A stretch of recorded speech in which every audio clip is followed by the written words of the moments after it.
Muy buenos días, volvemos a nuestra siguiente sesión. Les damos las gracias por esperarnos un par de minutos. Teníamos un problema técnico, pero sin más vamos a empezar en esta siguiente sesión. Quiero presentar al doctor Martín Lema. Él es profesor, actualmente es profesor adjunto de la Universidad Nacional de Quilmes en Argentina. Cuenta con experiencia en asesoramiento gubernamental y formulación de políticas relativas a la biotecnología, desarrollada desde el 2001 en diversas dependencias del Poder Ejecutivo. Desde el 2012 a mayo del 2020, presidió la Comisión Nacional Asesora de Biotecnología Agropecuaria en Argentina, la CONABIA, que bajo su liderazgo alcanzó el estatus de centro de referencia de la FAO en bioseguridad de los organismos genéticamente modificados. Asimismo, promovió la creación del Comité Asesor en Bioinsumos de Uso Agropecuario, y en 2014, y de la Comisión Nacional Asesora de Biomateriales en el 2018, siendo de ambos cuerpos su primer secretario ejecutivo. Cuenta con amplia trayectoria y reconocimiento internacional en regulación de la biotecnología agropecuaria, habiendo colaborado con instituciones de Naciones Unidas, otros organismos multilaterales y bilateralmente con terceros gobiernos en la creación y perfeccionamiento de los marcos regulatorios nacionales e internacionales. Finalmente cuenta con múltiples publicaciones y presentaciones en congresos internacionales sobre formulación de políticas, regulación de actividades académicas en el campo de la biotecnología y la bioseguridad. Tenemos el agrado de contar con su presencia. Muchísimas gracias, doctor Martín Lema. Y bueno, sin más, si tiene la presentación, le dejamos todo el permiso. Hola, buenos días. Gracias por invitarme a este importante congreso. Para mí es la primera vez. Me parece que está armado con mucha profesionalidad, tiene muy buen contenido, así que me alegra mucho poder contribuir. Y sin más, porque tengo bastante contenido para compartir con ustedes, les voy a hablar un poco sobre la edición génica y su regulación. Bien. Bueno, antes que nada, si bien ha habido otras charlas en el Congreso, repasemos un poco qué es la edición génica, como para tener una nivelación de entrada al tema. En la edición génica hay una modificación del ADN que es generada por nucleasas, en la mayor parte de las técnicas, por nucleasas sitiodirigidas. Esto quiere decir enzimas que van a una cierta secuencia del ADN, a un lugar muy específico del genoma, y generan un corte en la molécula del ADN. Esto luego, según cómo sea específicamente la técnica de edición génica, porque hay varias, puede dar lugar a distintas formas en que el ADN resulta cambiada su secuencia. Además de las nucleasas sitiodirigidas, de las cuales la que más suena o la que más se utiliza hoy día es una llamada CRISPR, pero hay otras como las TALEN o las meganucleasas que desde hace varios años que se vienen usando para hacer edición génica. Existe otra técnica que también se considera edición génica, pero que no utiliza enzimas, y es un conjunto de técnicas, pero en conjunto se conocen como mutagénesis dirigida por oligonucleótidos. En este conjunto de técnicas, donde siempre hay una modificación en un lugar puntual del genoma, tenemos tres grandes grupos de resultados. Por un lado, puede dar lugar a una mutación en un sitio dirigido, pero con un resultado al azar. Esto quiere decir que el ser humano quiere modificar una cierta secuencia de ADN, un lugar específico del genoma, genera una intervención, que en el caso de las nucleasas sitiodirigidas es un corte, y ese corte da lugar luego a que el ADN, a que la célula repare el ADN por sus mecanismos naturales de reparación. Y esa reparación es al azar. Puede salir bien, y entonces el resultado es al azar. Puede salir bien, y entonces la técnica no tuvo ningún resultado, o a veces la reparación da lugar a un cambio en la secuencia y eso es una mutación, que es el mismo tipo de resultado que tenemos cada vez que naturalmente aparece una mutación en los seres vivos y que forma parte de la evolución y de otros procesos. El ADN está cambiando continuamente, entre otras razas, en nuestros cuerpos, en nuestras especies y en toda la biodiversidad, porque, entre otras cosas, ocurren a veces daños aleatorios al ADN que luego son reparados y la reparación no sale bien, y se genera una nueva variación genética. En este caso, la variación genética es provocada en un lugar específico por intervención humana. Después, eso es lo que los reguladores llamamos SDN1, o nucleasa sitio dirigida con efecto de tipo 1. Después, hay otra posibilidad que es la mutación otra vez en un sitio dirigido, es decir, en un lugar que es elegido, pero con un resultado diseñado.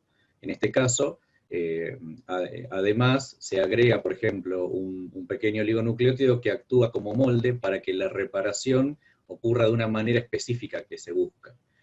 Muchas veces este proceso se aplica cuando se quiere hacer que el alelo en un cierto organismo, una cierta variedad, sea igual al alelo de otra variedad o incluso al alelo del mismo gen en otra especie. Pero se trata de reproducir exactamente la secuencia de un gen que ya existe en dos organismos, pero cambiar un alelo por otro. Y después tenemos la inserción sitio dirigida, o SDN3, donde directamente se agrega una molécula de ADN grande y se busca que ese ADN se inserte. Así que ahí tenemos directamente un gen completamente nuevo insertado en algún lugar dirigido del genoma. La podemos poner en contexto. La edición génica se incorpora a otros tipos de mejoramiento del genoma de las plantas y de los animales para la agricultura. Desde hace siglos tenemos lo que es el mejoramiento convencional.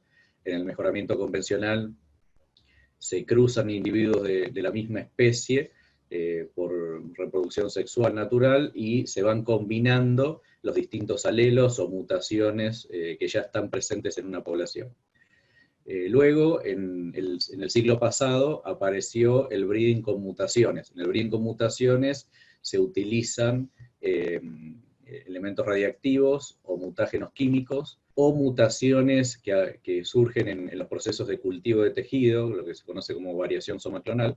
En cualquier caso, son mutaciones que son generadas al azar por una intervención humana, y luego, entre todos los mutantes que se generaron, con un poco de suerte se puede llegar a encontrar alguno que tenga una modificación en la característica buscada. A veces esto no ocurre, por más que se generen mutaciones, no se logra el mejoramiento buscado, pero otras veces sí. Y es un proceso bastante efectivo en el sentido de que hoy día muchísimas de las variedades nuevas de vegetales que están en el mercado y de los distintos alimentos que consumimos han sido modificadas por este tipo de mejoramiento por mutaciones inducidas. Luego, sobre el final del siglo XX apareció la transgénesis. En la transgénesis, directamente en una planta se inserta un gen de otra especie, y la transgénesis es un proceso altamente regulado. Los productos derivados de la transgénesis tienen una regulación muy intensa, que lleva muchos años y cuesta mucho dinero para poder poner un organismo genéticamente modificado en el comercio. Por lo tanto, la transgénesis solamente se aplica comercialmente hasta ahora para poder llevar a un organismo, supongamos a un cultivo, un gen que no está en otros organismos relacionados. Si ustedes miran lo que está hoy en el mercado, van a ver que en general son plantas que tienen genes de bacterias, con características que no hubiera sido posible encontrar en esa misma planta en cualquier otro individuo de la misma especie. Y finalmente, en este siglo, aparece la edición génica, y en la edición génica, como les comentaba antes, hay un daño dirigido al ADN, o sea, un daño generado por estas nucleasas sitio dirigidas en un lugar especialmente escogido, y por lo tanto es muy preciso en el resultado. Dependiendo de cómo se haga, el producto final, la genética de la planta obtenida, puede ser equivalente a un breeding por mutación, o sea, un mejoramiento por mutación, o a una transgénesis. Cuando la edición génica es usada en su forma más sencilla, o sea, lo que antes les comentaba como SDN1, que consiste simplemente en generar un daño en el ADN y dejar que se repare solo en un lugar elegido, esto da lugar a plantas que el resultado final es el mismo que se hubiera obtenido si se hubiera usado mutagénesis química o por radiaciones, que son tecnologías que hace décadas que venimos usando, los seres humanos, solo que la diferencia está en que, como les decía antes, si uno utiliza un mutágeno químico, radiaciones o variación somaclonal, la mutación aparece en cualquier lugar del genoma. Quizá uno puede o no tener suerte de que le aparezca en el gen buscado, y además quizás pueden ocurrir varias mutaciones, además de la que uno busca, otras mutaciones de las que no se da cuenta, y que podrían tener alguna otra característica no buscada o no detectada inicialmente. En cambio, con la edición génica se consigue el mismo resultado final, pero se tiene mucho más control en que la mutación esté solamente en el lugar que se quería modificar. La edición génica en sí misma es una técnica que obviamente permite acelerar este tipo de mejoramiento por mutación, y que al no, en su versión más simple, al no ser un OGM, no necesitaría todas las evaluaciones que requiere el hecho de poner un gen nuevo o un transgen en un organismo genéticamente modificado. Por lo tanto, es una técnica que es vista por muchos como muy prometedora, ya que permite lograr resultados de mejoramiento muy, muy interesantes, que sería muy difícil o muy costoso conseguir por otros medios, y con una carga regulatoria que, si bien es un producto o un cultivo biotecnológico, no debería ser la misma que la de un organismo genéticamente modificado que tuviera un transgen de otra especie. Acá tenemos algunos casos representativos de distintos organismos agropecuarios que han sido modificados por edición génica. En un caso tenemos, por ejemplo, soja, que ha sido... Todos estos casos son ediciones simples, y en la mayoría de los casos son SDN1, es decir, se generó un daño en un gen que ya preexiste en ese organismo, el ADN se reparó, y cuando se reparó, el gen tiene una funcionalidad distinta o directamente pierde su funcionalidad, y eso hace que en realidad, desde el punto de vista genético, se haya perdido una característica, no ganado una característica. Ahora, desde el punto de vista del aprovechamiento humano, puede ser que sí se haya ganado en algo. Por ejemplo, tenemos sojas que han sido modificadas para tener un mejor contenido de ácido oleico. Eso permite que al aceite de soja no haya que hacerle transesterificación, y se reduce el contenido de grasas trans en los alimentos derivados. Después tenemos peces modificados por edición génica, por ejemplo, una tilapia que fue modificada para producir más carne, es decir, tiene más rendimiento. Cuando esta tilapia se produce en un contexto de acuicultura, en una pileta, genera mayor cantidad de alimento. Por lo tanto, es más eficiente la producción de alimento a partir de este pez, y sería más sustentable comparado a la producción con el pez que no ha sido editado. Luego tenemos microorganismos que son capaces de prestar nutrientes a las plantas, ya lo hacen, son microorganismos que naturalmente prestan nutrientes a las plantas, que se han empezado a usar como biofertilizantes, es decir, la industria de biotecnológica de los bioprocesos ha aprendido a multiplicarlos en grandes cantidades con un costo bajo, y así poder vendérselos a los agricultores como una alternativa biológica de fertilización. Bueno, algunos de estos microorganismos han sido modificados para poder generar todavía más fertilizante para las plantas, es decir, que tienen un mejor rendimiento, y por lo tanto hay una menor necesidad de usar fertilizantes químicos, y de allí que sean, además de un producto que a la larga es más económico para el agricultor, y que por lo tanto esto se traslada a alimentos más baratos, también contribuye a la sustentabilidad, porque reduce la utilización de recursos no renovables, que además su exceso puede generar problemas medioambientales. Por otro lado, hay trabajos sobre un trigo editado genéticamente para que tenga un menor contenido de proteínas que le hacen daño a las personas intolerantes al gluten, y de esta manera existe una mayor posibilidad de que este tipo de personas accedan a alimentos hechos con trigo y o que aparezcan menos casos a futuro de personas que tienen este tipo de problemas. Después hay una colza que ha sido editada genéticamente para poder tolerar un herbicida. Es un caso interesante porque ya existen colzas en el mercado que tienen esta mutación y que se comercializan. También existen colzas genéticamente modificadas, es decir, OGM transgénicos que tienen un gen de otra especie y que también toleran herbicidas. Ambas están hoy día en el mercado.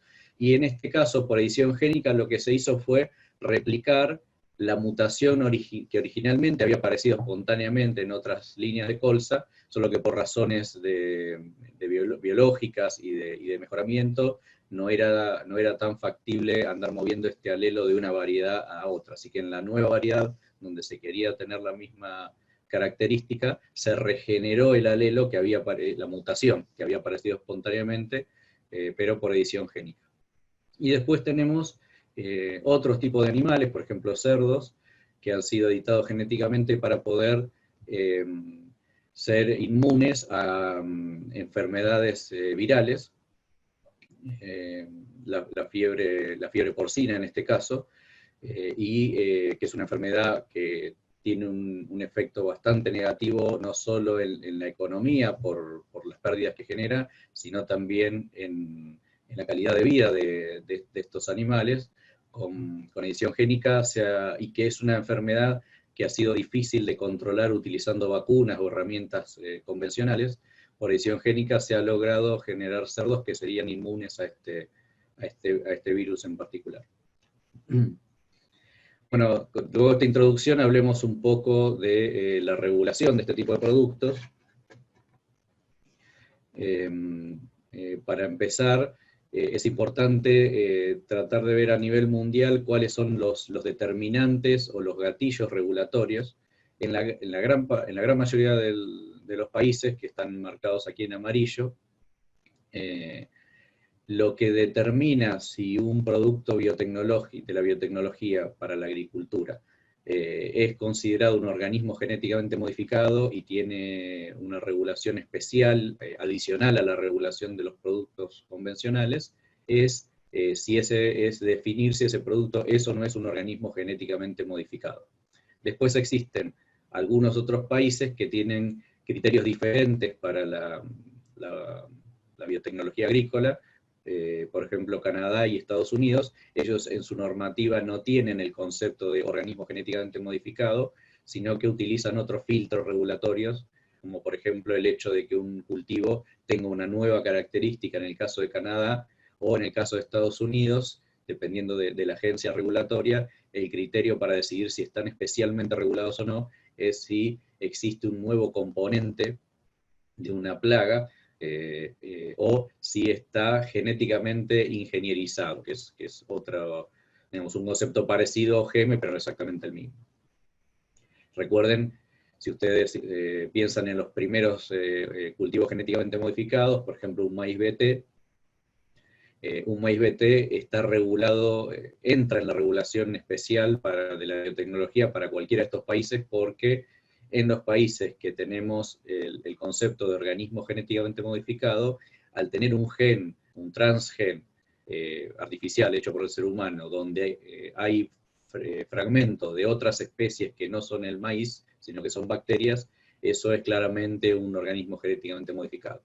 En Estados Unidos, ese maíz BT tiene, por ejemplo, fragmentos genéticos de una bacteria llamada Agrobacterium, que es un patógeno de las plantas, solo que los pedazos de ADN usados en la construcción del maíz BT no son peligrosos en sí mismos, esos fragmentos de ADN.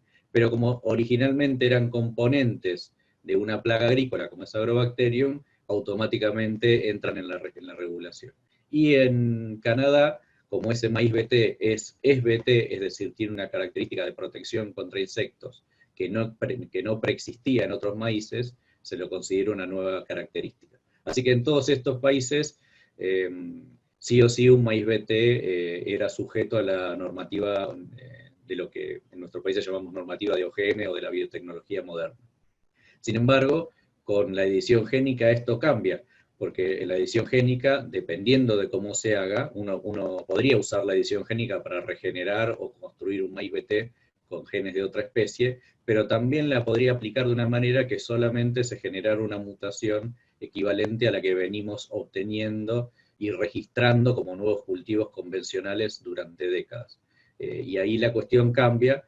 Ahora vamos a ver qué pasa con el concepto, con lo que acabo de decir y el concepto de OGM, y también puede cambiar en estos otros países porque obviamente ese producto que describo con simplemente un daño al ADN que se autorreparó y se generó una mutación, eso no tiene un nuevo componente de un patógeno vegetal para Estados Unidos, y para Canadá, más que depender de si fue hecho por ingeniería genética o fue hecho por edición génica, lo más importante sería si tiene o no una característica que los reguladores canadienses consideren novedosa. Pero bueno, concentrémonos en la parte amarilla del mundo, que son la mayor parte de los países. Casi todos los países tienen entonces en su normativa el concepto de OGM, y todo lo que es un OGM tiene una regulación especial. Y gran parte de los países, la definición de OGM que tienen en sus leyes nacionales es la misma o está inspirada en la definición de OBM del Protocolo de Cartagena. Mientras que OGM quiere decir organismo genéticamente modificado, el OBM quiere decir organismo vivo modificado. Así que en realidad la diferencia entre ambos conceptos pasa porque si el organismo está vivo o no, pero son o deberían ser la misma en relación a qué tipo de modificación genética o qué tipo de producto entra o no entra en la normativa.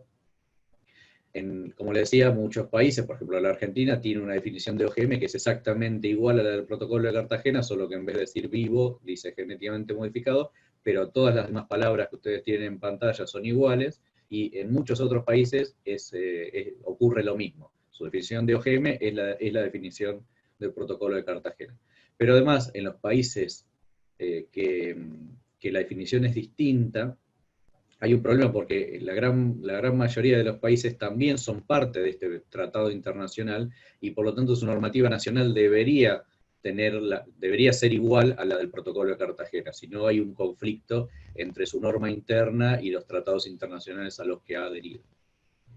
Como les decía, cada país tiene su definición, pero tomemos esta, que es la más aceptada o consensuada a nivel internacional. Es una definición bastante larga,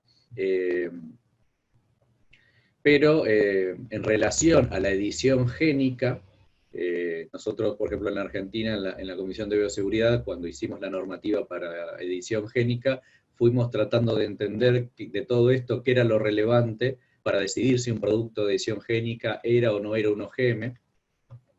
Entonces, lo que ustedes ven en rojo es lo que prima facie se considera más importante, es decir, el organismo modificado genéticamente o el organismo biomodificado es el que tiene una nueva combinación de material genético y que haya sido obtenido mediante la aplicación de biotecnología moderna.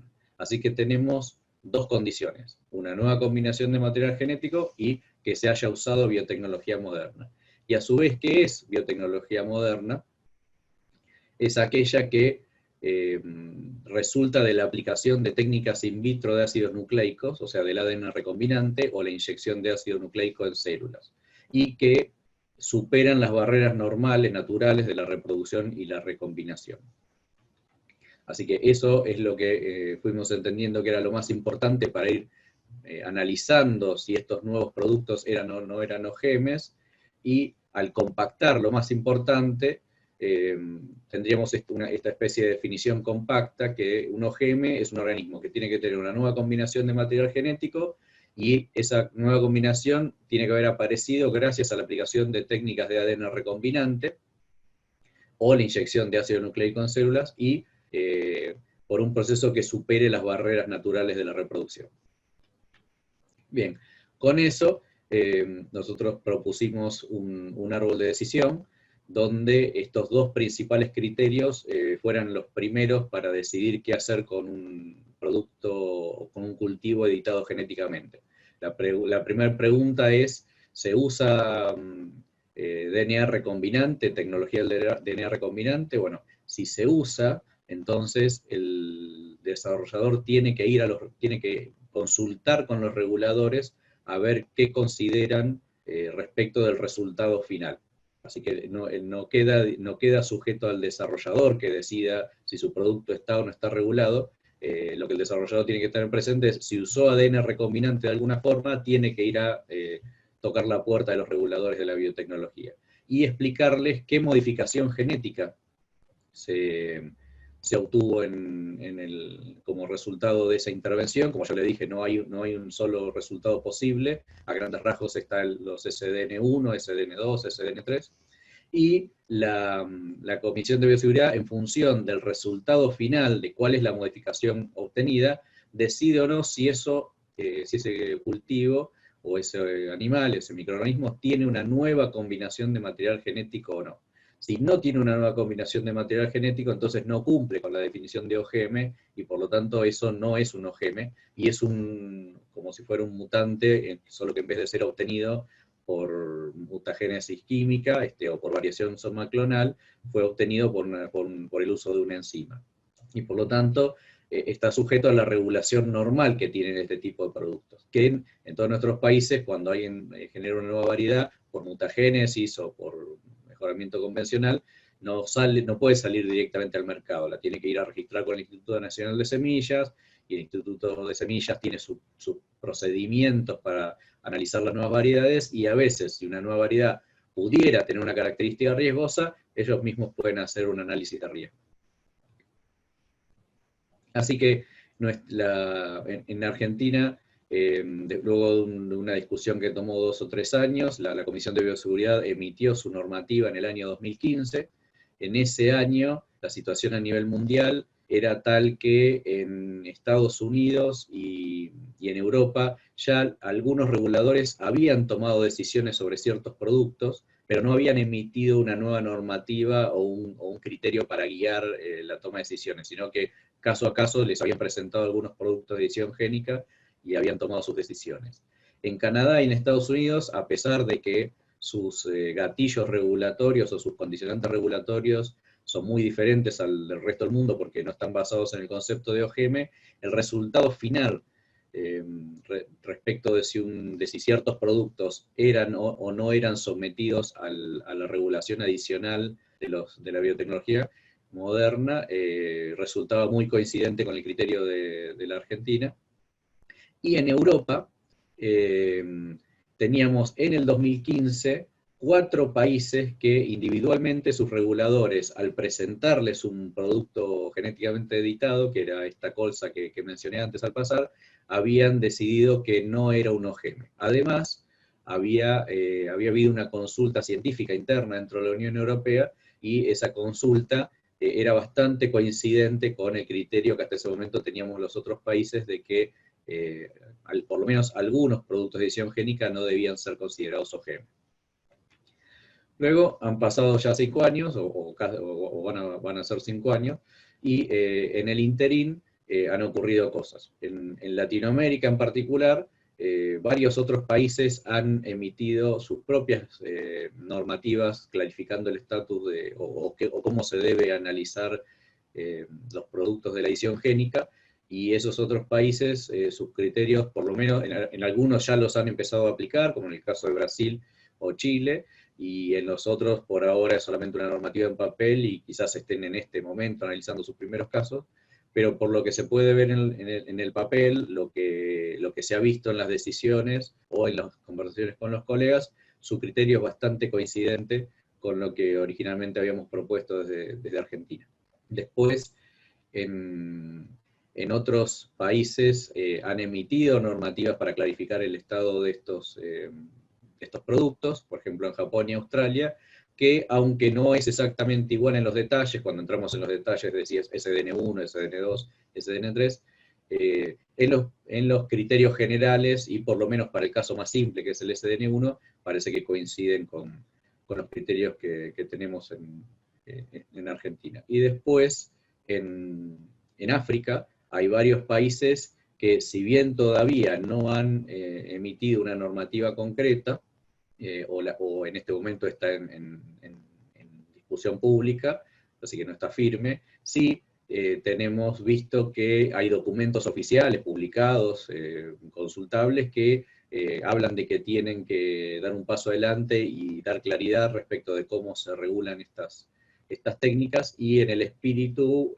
son parecidos a lo que originalmente propusimos desde Latinoamérica, o directamente dicen que es el enfoque que tienen los países latinoamericanos, es el que se debería seguir en estos países africanos. Pero por ahora es solamente un asesoramiento técnico oficial, o sea, por ejemplo, del Ministerio de Ciencia, diciéndoselo al regulador que está en otro ministerio. Y finalmente en Europa, en el medio pasó algo muy importante: el tema de la edición génica se judicializó, se elevó al Tribunal de Justicia Europeo, y el Tribunal de Justicia Europeo falló que estas técnicas sí las tienen que regular como OGMs en Europa, pero hay varios problemas y tensiones, porque por empezar, la definición de OGM de Europa es completamente distinta a la del Protocolo de Cartagena. O sea, lo que el Tribunal Europeo dice tiene lógica dentro de un sistema europeo donde decidieron, a pesar de que Europa es parte del protocolo, los países de Europa y la Unión Europea además son parte del Protocolo de Cartagena y participan mucho, internamente decidieron tener una definición de OGM completamente distinta. Y en función de eso es que el Tribunal de Justicia Europeo falló que tenían que tratarlos como OGM.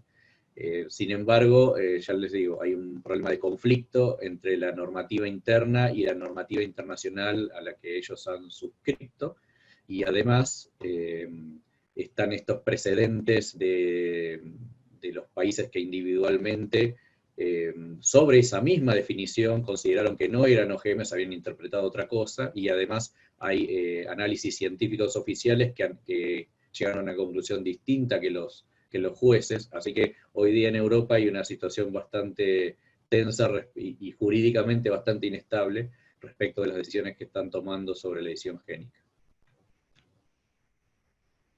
Luego, en Argentina, como hace ya casi van a ser 5 años que existe una política sobre la edición génica, que le da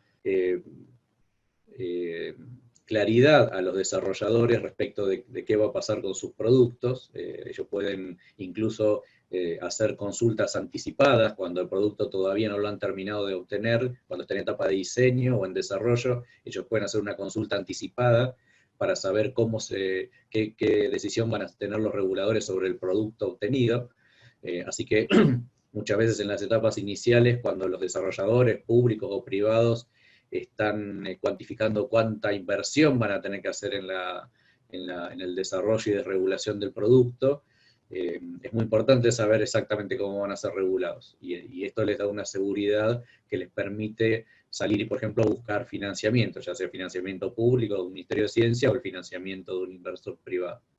Aquí tienen un ejemplo de edición génica que lleva adelante nuestro Instituto Nacional de Tecnología Agrícola. Aquí se habla de una empresa que fue creada específicamente para desarrollar productos, cultivos mejorados por edición génica en Argentina. Esto posiblemente, si no hubiera habido una regulación clara, o hubieran sido regulados directamente como OGMs, esta empresa ni siquiera se hubiera creado. Después tenemos, en este caso, esta nota del diario habla de una muy importante empresa semillera de la Argentina, que tiene presencia en varios países latinoamericanos, en un país africano y en Norteamérica. Esta empresa semillera argentina no tenía biotecnología propia, usaba los OGMs o los cultivos genéticamente modificados que licenciaba de otras empresas más grandes.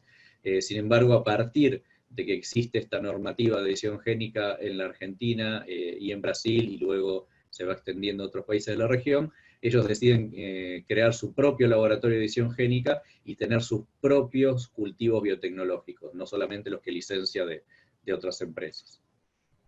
Acá vamos a un ejemplo en animales, volvemos al Instituto Nacional de Tecnología Agrícola, pero un grupo de investigación diferente, también participa una universidad nacional, en el cual, por edición génica, en una línea de ganado vacuno, se remueve la producción de una proteína que es un alérgeno de la leche, y que por supuesto hace que para las personas que son alérgicas a la leche de vaca no la puedan consumir.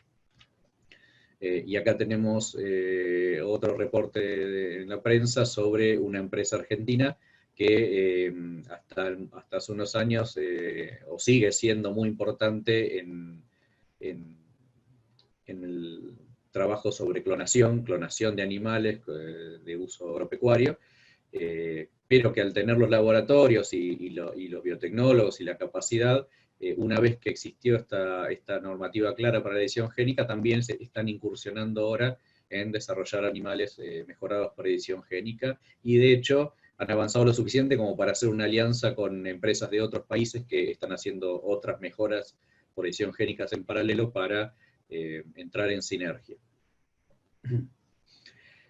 Nosotros hemos hecho un análisis comparando la desregulación de cultivos genéticamente modificados y de productos de la edición génica. Es un trabajo que está gratis, es una publicación científica que está gratis en internet. Al final les dejo mis coordenadas para que ustedes puedan entrar y ver este y otros papers que tenemos sobre el tema. Este es solo uno de los gráficos de ese paper, y aquí puede verse una comparación del perfil de aquellos desarrolladores que desregulan o están por llevar al comercio cultivos genéticamente modificados versus los que desregulan o pretenden llevar al comercio en el corto plazo productos de la edición génica en la Argentina. Y como pueden ver, hay una inversión en las proporciones. Mientras que los cultivos genéticamente modificados son mayormente desregulados por empresas no argentinas y multinacionales, esto es debido al gran costo que tiene en términos económicos y de tiempo que tiene la regulación de un organismo transgénico genéticamente modificado, y solo tenemos unos pocos casos de empresas nacionales que lo han logrado. En el caso de las mejoras por edición génica y otras técnicas parecidas a la edición génica, la mayor parte de los desarrolladores son de origen argentino, y hay una combinación de desarrollos públicos y de empresas privadas argentinas. Por otra parte, hay empresas extranjeras, pero hay una preponderancia de empresas de tamaño pequeño y mediano que tienen otra dinámica económica y de relacionamiento cuando traen tecnologías al país, y las multinacionales no están excluidas, por supuesto están presentes y también apuestan a este tipo de productos. En Argentina no solo nos hemos ocupado de tener una regulación clara y predecible para este tipo de productos, de dar certeza sobre esta tecnología, sino que además nos hemos ocupado de comunicarlo y discutirlo con el público a lo largo de varios años. Hemos hecho talleres para periodistas, hemos generado material en las redes sociales, hemos hecho talleres donde altas autoridades, me refiero a ministros de la Argentina, hablaban con el público en vivo y además se transmitía por internet, explicando cuáles eran, en qué consistía la edición génica, qué desarrollos había a nivel nacional y además cómo se estaba regulando, tanto en lo agrícola como en la salud.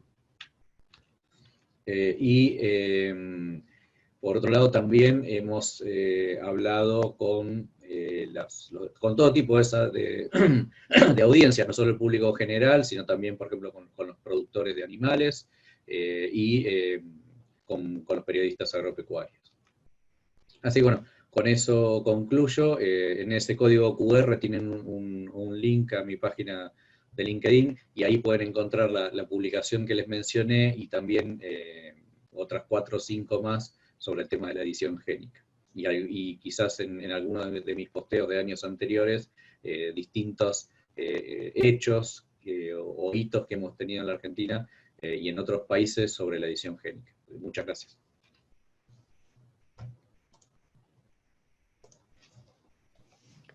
Muchísimas gracias, doctor Martín. Tenemos varias preguntas, muy informativa la charla. Es un tema que en Bolivia básicamente no se maneja y ha sido pues muy relegado con el tema de la regulación de los OGMs. Voy a empezar formulando un par de preguntas más técnicas y luego voy a pasar a unas que son más del ámbito regulatorio.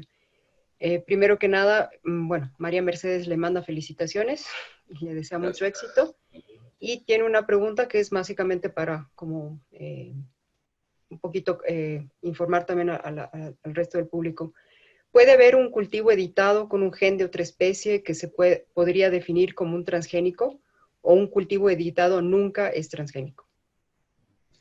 Creo que lo tienen presente en la charla, pueden pasar las dos cosas. O sea, la edición génica es un conjunto de técnicas, no es una, y depende cómo se aplique. Lo que tienen en común estas distintas técnicas es que se usa una modificación puntual en el genoma, generalmente usando estas nucleasas a sitio dirigidas.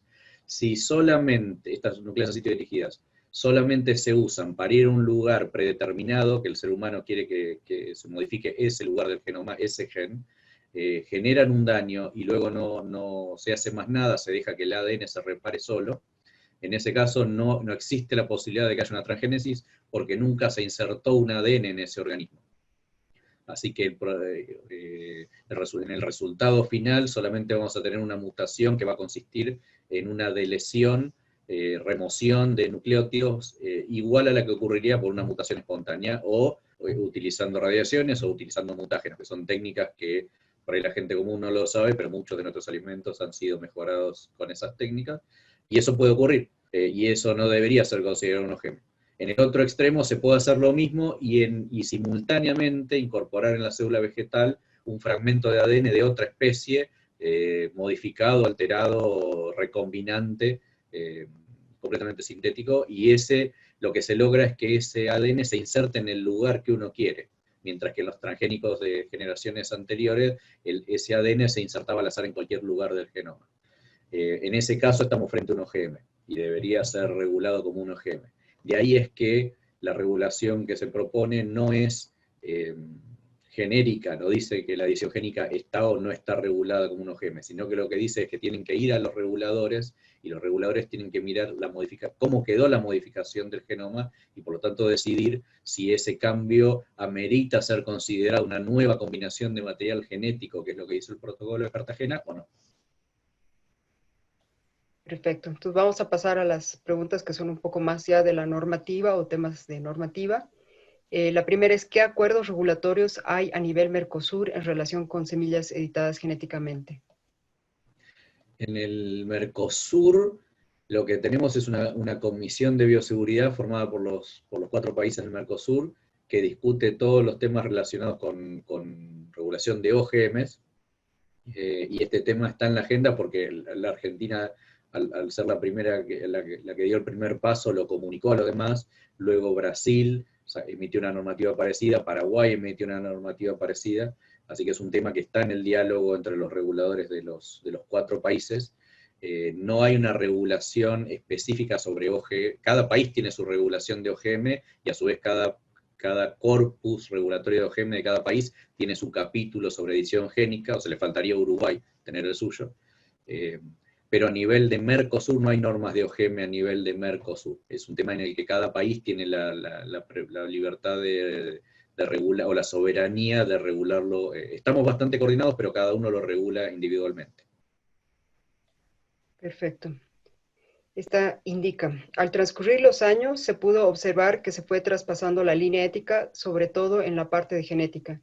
¿Cree que se podrá seguir con la misma regulación o se irá modificando de acuerdo a los avances que se presenten estos años?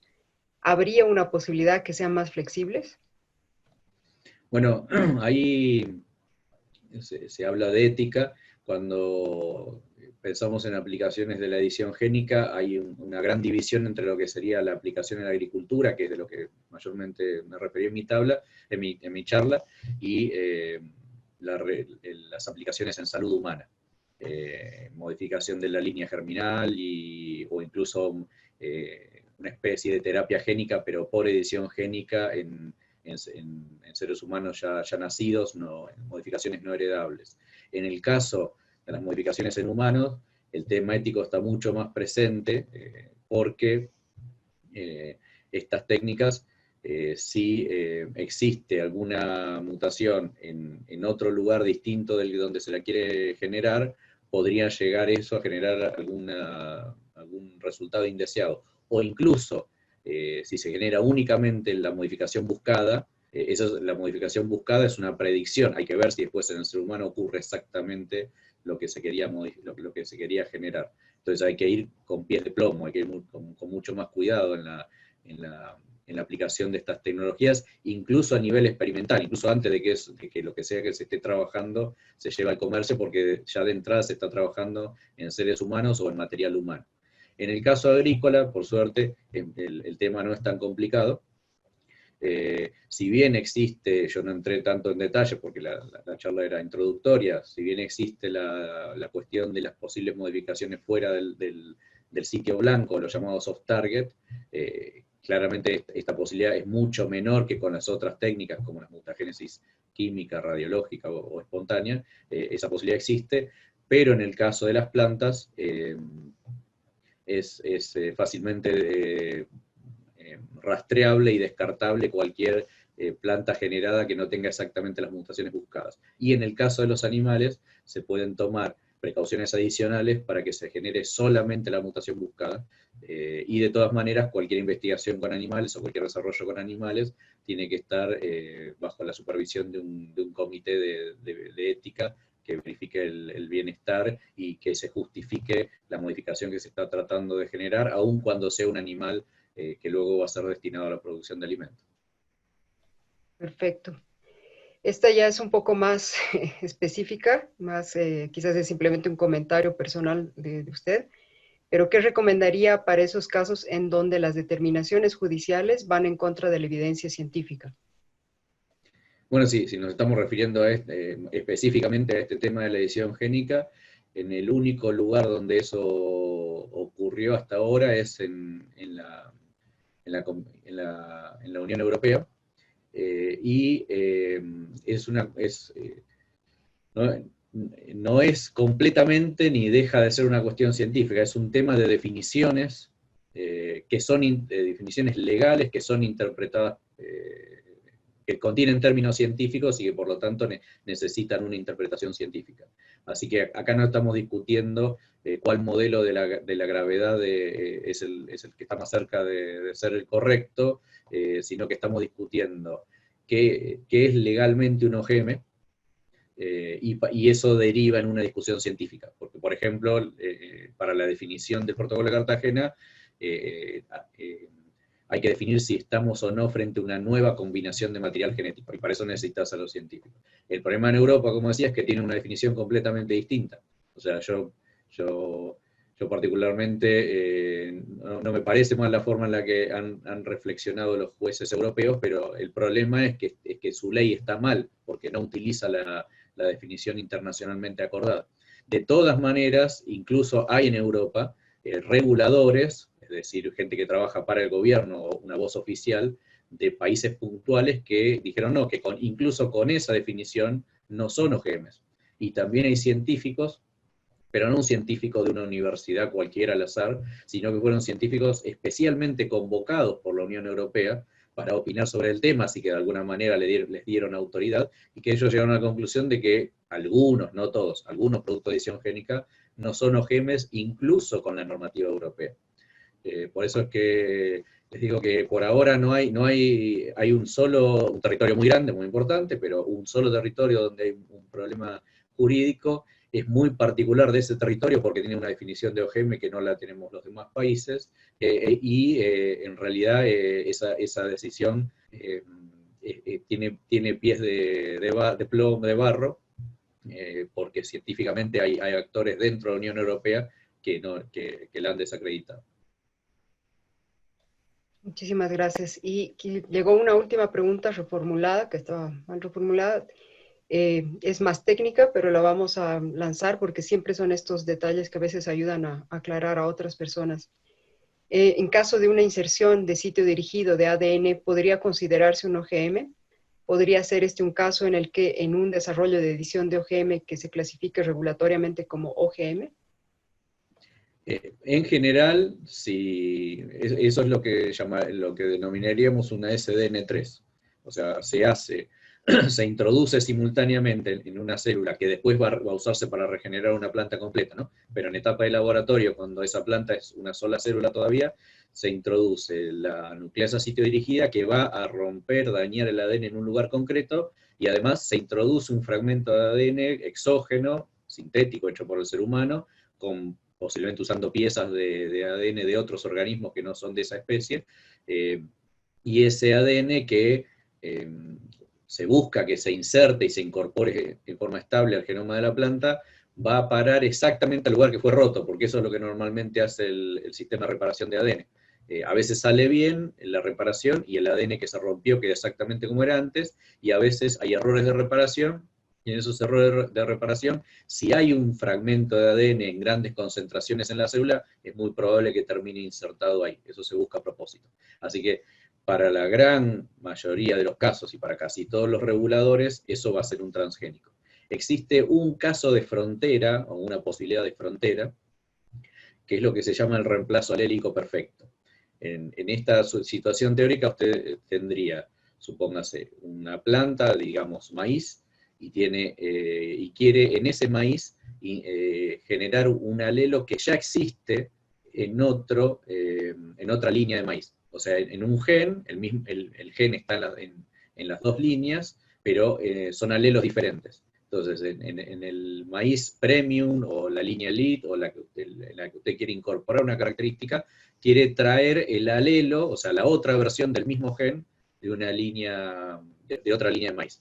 Normalmente esto se haría por cruzamiento, o sea, se cruzarían los dos maíces, se obtendría algún descendiente que es 50 y 50%, y se harían retrocruzas con el maíz de elite para que al final uno recupere un maíz que en su genoma es 99% la línea original y un 1% de la otra línea, y en ese 1% arrastró el alelo que quería modificar. Pero esto lleva muchas generaciones, y a veces no es tan fácil regenerar la línea elite. Entonces se ha empezado a probar de remover el alelo por edición génica, remover el alelo de la otra variedad, y por edición génica, como ahora es posible ponerlo en un lugar con mucha precisión, reemplazar exactamente el alelo de la variedad de objetivo, y que quede exactamente igual a como hubiera sido si esas dos especies se hubieran cruzado biológicamente, sexualmente, naturalmente.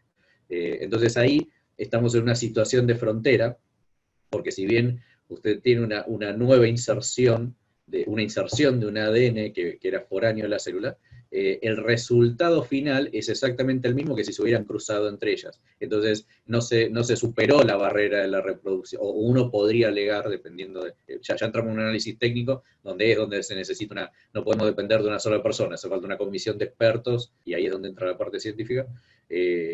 Por un lado eso se podría ver como que se hizo un trasplante de alelo que ya estaba en la misma especie, entonces no es una nueva combinación de material genético, porque esa misma combinación estaba ya en la otra variedad y vino de la misma especie. Entonces, para algunos reguladores, eso es el límite, eso todavía no es un OGM. Para otros, es un OGM porque se insertó un fragmento de ADN en forma artificial. Así que ese es quizás el caso de frontera entre lo que para los reguladores está claro que no es un OGM y lo que está claro que es un OGM, dentro de todo lo que se puede obtener con edición génica. Perfecto, muchísimas gracias, doctor Martín. Y quizás un último consejo que tenga, porque aquí en el Congreso hay muchísimos investigadores. ¿Cree usted que deberíamos nosotros involucrarnos más o dejar que, que alguien más nos haga las normativas? ¿Cuál sería su consejo o su sugerencia para todos los investigadores que están presenciando este Congreso? Gracias. Bueno, sí, en Argentina los investigadores tuvieron la suerte de que los reguladores fuimos proactivos y empezamos a trabajar en esto antes de que nos lo pidieran. O sea, nosotros empezamos a trabajar en el 2012, en ese año, digamos, como reguladores, nosotros teníamos el criterio de estar atentos a la literatura científica, o sea, no esperar a enterarnos de las novedades porque venía alguien a ponerla sobre la mesa el regulador, sino ir leyendo los papers científicos para ver qué era lo que nos iban a traer dentro de 2 o 3 o 4 años. Así que por la literatura científica ya estábamos enterados y se preveía que estos productos de edición génica iban a terminar siendo llevados a la mesa de los reguladores. Además, ese año la Unión Europea ya estaba trabajando en el tema y salió un informe del Instituto de Investigación Conjunta de la Unión Europea, que fue bastante esclarecedor sobre lo que, el estado del arte y lo que se venía. Así que en 2012 empezamos a trabajar, en 2015 lo publicamos, y a partir del 2015, 2016, 2017, los desarrolladores y empresas privadas empezaron a traernos sus productos para ser analizados, y todos muy contentos de que los reguladores hubieran sido proactivos. Entonces, en diferentes países puede haber distinto grado de proactividad de los reguladores. Si los desarrolladores, públicos o privados, están interesados en que sus productos sean regulados adecuadamente, o mínimamente que la regulación y los reguladores de su país puedan darle una respuesta, aunque sea decirle hoy día, no, mira, esto va a ser regulado como un OGM, y que quizás el desarrollador diga, no, entonces lo voy a usar otra tecnología, porque si es un OGM se vuelve demasiado costosa la regulación y este proyecto no tiene futuro. Eso poder saberlo al principio, y no estar años desarrollando, gastando dinero e invirtiendo tiempo para que después les digan, no, este producto para salir al mercado necesita una inversión que es inalcanzable. Así que, aunque sea para tener claridad y previsibilidad, si hay desarrolladores activos y si realmente tienen un compromiso con generar un producto comercial, porque un investigador puede tener una finalidad de ciencia básica o una finalidad ¿cómo se llama?, de prueba de concepto, de mostrar que se puede hacer, o ser el primero en hacerlo, pero después se quedan tranquilos con ese paper y se van a hacer otra cosa. En esos casos no les es tan relevante que exista o no una normativa clara para el uso comercial, pero en los casos donde realmente haya un compromiso con el futuro uso comercial de sus desarrollos, sí, deberían tratar de acercarse a los reguladores y empezar a establecer un diálogo para ver si las normativas pueden ir previendo ese tipo de tecnologías e ir dándoles una anticipación de cómo van a ser regulados. Perfecto, muchísimas gracias, doctor Martín. Ha sido bastante aclarador en muchos puntos, pero también reconocemos que aquí en Bolivia nos falta profundizar, ser más proactivos, como usted está sugiriendo, y no dejarnos ganar tanto porque abogados u otras personas pueden ocupar estos puestos. Agradecemos mucho su presentación y pues también los invitamos a los que están participando a que puedan dejar la evaluación de esta charla al finalizar. Sus últimas palabras, doctor, y con eso cerraríamos. Gracias. Bueno, de nuevo quiero agradecerte a vos, Cecilia, a los organizadores del Congreso por haberme invitado. Ya les digo, yo no estaba al tanto de la existencia de este Congreso. Cuando vi el programa me impresionó mucho, y me alegra haber podido contribuir con este tema que para mí es apasionante, y donde creo que hay una oportunidad para los países, los desarrollados y los países en desarrollo, de aprovechar esta tecnología, incrementar su productividad agrícola, tener un futuro donde la seguridad alimentaria esté un poquito más mejor cubierta, y que también tengamos productos de mejor calidad, más sustentables, incluso más, en algunos, si ustedes investigan un poco el tema de la edición génica, incluso que contribuyan al tema del bienestar animal en la producción agropecuaria. Así que si uno con esta charla puede haber ayudado, puesto un granito de arena en ese tema en Bolivia, me voy más que contento y agradecido por la oportunidad. Bueno, muchísimas gracias nuevamente y pues están ahí los enlaces. Si usted también hay algunas preguntas que quedaron en WOBA, lo invitamos a pasear un poquito por la aplicación en la sesión que es suya. Ahí han quedado quizás algunas preguntas que de pronto considera que no fueron respondidas en la sesión, y también puede dejar el contacto para la gente que quiera comunicarse y leer este tipo de papers. Sin más, agradecemos a ustedes. Vamos a hacer una pausa para el almuerzo, pero los invitamos desde ya a las charlas de la tarde. Vamos a tener un cambio, ya no van a ser charlas tan técnicas, vamos a tener 2 charlas informativas, una sobre la ingeniería para la paz, ver cómo realmente podemos empezar a cambiar esta también manera que tenemos de pensar en los temas de ingeniería para que generemos un verdadero impacto en la sociedad. También vamos a tener una charla a cargo de Luis Pozo sobre el sistema de gestión de la investigación multidisciplinar para la innovación, que es algo que necesitamos mucho en Bolivia. Y vamos a contar con 2 talleres, el taller de Sergio Moreira sobre Cerrando la Brecha, cómo comunicar ciencia a una sociedad desinformada, y el siguiente taller a cargo de Jaime Ocampo para el tema desde la investigación a una startup, ¿no? Cómo vamos a poder generar bioemprendimientos. Eso es todo, muchísimas gracias, nuevamente muchísimas gracias, doctor Martín, y pues no se olviden darle la evaluación a esta charla. Muchísimas gracias, hasta luego. Ustedes, gracias. Buenas tardes.